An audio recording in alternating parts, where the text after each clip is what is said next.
गौरव भाटिया जी, शुरुआत आपसे ही करते हुए, मदरसों पर आप लोगों की इतनी पैनी नजर क्यों है? क्या कमी है उसमें जिसको लेकर आप लोगों को लगता है कि मदरसे में जो दीनी तालीम दी जा रही है उसको कम करके आधुनिक शिक्षा को ज्यादा बढ़ावा दिए जाने की जरूरत है?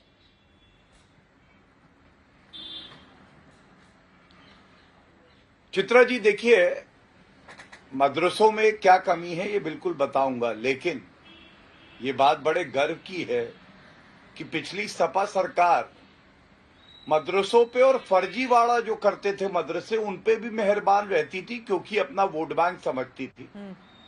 और मैं आंकड़े प्रस्तुत कर दूं दर्शकों के सामने।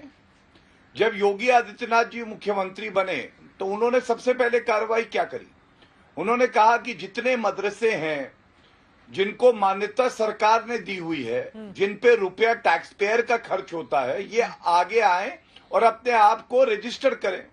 आपको मालूम है उस मुहिम में 2300 मदरसे ऐसे थे जो सामने आए ही नहीं अपने आप को मान्यता दोबारा लेने के लिए। ये क्यों हुआ? क्योंकि ये फर्जी थे। क्योंकि यहां होता ये था कि मौलाना भैया जाते नहीं थे मदरसा और वो कानून तोड़ रहे होते थे घर पे, लेकिन तनख्वाह पूरी आ जाती थी।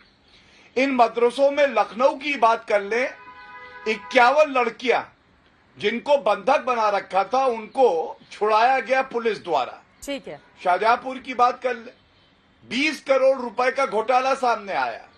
और मैं आपको बता दूं, हम चाहते हैं कि जो छात्र हैं उनको शिक्षा मिले, वो मुख्य धारा से जुड़े। लेकिन चित्रा जी, ये तभी संभव है जब हर चीज में, हर सुधार में, चाहे आधुनिकीकरण हो, चाहे करिकुलम बदलने की बात हो, आप धर्म को बीच में ना लाएं। और ये बहुत ही अच्छी पहल है जो केंद्र सरकार ने करी और जिसको लागू कर रहे हैं योगी आदित्यनाथ जी। मैं समझता हूं इसको धर्म के चश्मे से ना देखें, इसको शिक्षा के चश्मे से देखें, प्रगति के चश्मे से देखें, और तभी उन्नति मुस्लिम समाज भी कर पाए। मौलाना हाजी मोहम्मद साहब, सीधा सा सवाल है, अगर जो मदरसे में पढ़ने वाले छात्र हैं वो तमाम दूसरे छात्रों की तुलना में उस तरह से कंपटीशन में हिस्सा नहीं ले पाते या कहीं पीछे रह जाते हैं, अगर सरकार की ओर से ये फैसला लेते हुए उनका आधुनिकीकरण किया जा रहा है, जो कागजों में मदरसे हैं जिनको पैसे तो जाते हैं लेकिन सिर्फ वो कागज में है, अगर उनको लेकर जांच कराई जा रही है, तो फिर आप लोगों को दिक्कत किस बात की है? मुझे कोई दिक्कत नहीं है। हाँ। आप उसकी जांच कराइए, लेकिन सवाल ये पैदा होता है कि उन मदरसों को जो फर्जीवाड़े तौर पर मदरसे चल रहे हैं उसमें जिले का अक़लियती बोर्ड का जो अधिकारी है उसकी सहमति और संलिप्तता के बगैर ये मुमकिन ही नहीं है। योगी जी को इस पर कानून भी बनाना चाहिए कि जिस अधिकारी के क्षेत्र में ये फर्जी मदरसे हों वो अधिकारी भी जेल जाए और वो फर्जी मदरसा चलाने वाले भी जेल जाए। लेकिन अगर सिर्फ मदरसों की जांच करके, मैंने तो जिस वक्त राजनाथ सिंह जी ने मदरसों के लिए पहला फंड सैंक्शन किया था उसी वक्त मुखालफत की थी कि मदारिस अरबिया दीनी तालीम के मराकिज हैं, इनको कोई सरकारी मदद नहीं लेनी चाहिए। और अगर जब सरकारी मदद जो मदरसे ले रहे हैं तो उनको सरकारी मानक को पूरा करते हुए मदरसा चलाना चाहिए।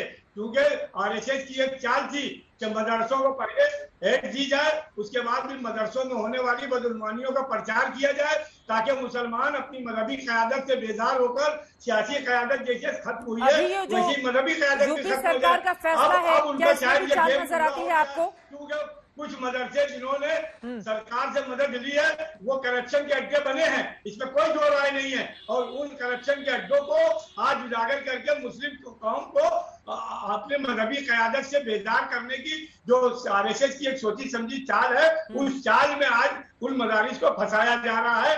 लिहाजा मैं इसकी तो हिमायत कर ही नहीं सकता हूँ कि कोई बेईमान मुसलमानों के दीनी मदारिस का संचालक बने।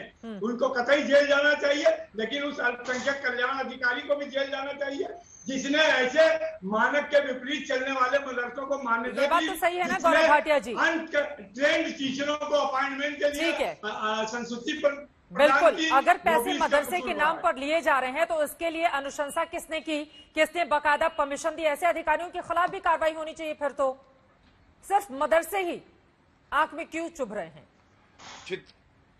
चित्रा जी, हाँ देखिए, मुझे नहीं पता, आप ये दूसरी बार पूछ रही हैं कि मदरसे ही क्यों चुभ रहे हैं, जबकि जो दर्शक देख रहे हैं, टैक्स पेयर देख रहा है, वो ये कह रहा है, मेरे दिल में खंजर भोंका जा रहा है कि मेरा रुपया जाता है कि बच्चों को शिक्षा मिलेगी, लेकिन मौलाना भैया बैठ के घर पे हलाला, ट्रिपल तलाक, बहु विवाह की बात करते हैं और सैलरी पूरी ले लेते हैं। ये तो टैक्स पेयर बोलेंगे समझ में नहीं आएगा। मौलाना साहब उनको सुन लीजिए, हाजी मोहम्मद साहब उनको सुन लीजिए, फिर मैं लौटूंगी आपके पास। दोनों लोग साथ में बोलेंगे, समझ में नहीं आएगा। मौलाना को कहाँ लाना है मुझे पता है, समझ में नहीं आएगा। कराइए मौलाना जी को। एक बार उनकी बात मौलाना हो जी जाए। नहीं, गलत बात, गलत बात, मौलाना जी गलत बात। सुनिए चित्रा जी, ये गलत तरीका है। यही गुंडागर्दी जो चलती है, अराजकता जो चलती है, इसी वजह से संवाद नहीं हो रहे थे पाता। तो वो चुप थे। मौलाना साहब की आवाज भी थोड़ी धीमी आ रही है, उसको थोड़ा बढ़ाया जाए। मौलाना साहब 2 मिनट ये तरीका ठीक नहीं है। 4 और लोग इंतजार कर रहे हैं। आप क्या बोल रहे हैं समझ में नहीं आ रहा है। गौरव भाटिया जी जवाब दीजिए जल्दी से उनके पहले सवाल पर। धन्यवाद। चित्रा जी देखिए, मैं सिर्फ इतना कह रहा था कि जो खंजर लगता है टैक्स पेयर के दिल पे, क्योंकि जो उनकी मेहनत की गाड़ी कमाई सरकार को वो देते हैं ये सोच के कि हमारे बच्चों को पढ़ाई मिलेगी, लेकिन वहां पे कुछ और काम चल रहा होता है। और आपने बिल्कुल सही कहा, आपने कहा कि ये बताइए कि जिन्होंने गलत अनुबंध किए या खिलाफ क्या कार्रवाई है। ये सवाल तो आपको सपा से पूछना चाहिए कि केवल वोट बैंक के नाम पे क्या धांधलेबाजी हो रही थी। हमने बताया 23 FIR हुई। मौलाना जी लास्ट टाइम कह रहा हूँ, मौलाना जी आखिरी बात तो हो जाए मौलाना साहब, उसके बाद अब बोलिएगा। दोनों लोग बोलेंगे। वो सवाल पूछ रहे हैं समाजवादी पार्टी से, आप क्यों जवाब दे रहे हैं? आप समाजवादी पार्टी से हैं? नहीं, समाजवादी नहीं, आप तो बैठे हुए ना आशुतोष जी उसका जवाब देने के लिए चित्रा जी सवाल अपनी पूछने बात दीजिए पूरी ना कर लें। Sir please. मौलाना साहब प्लीज।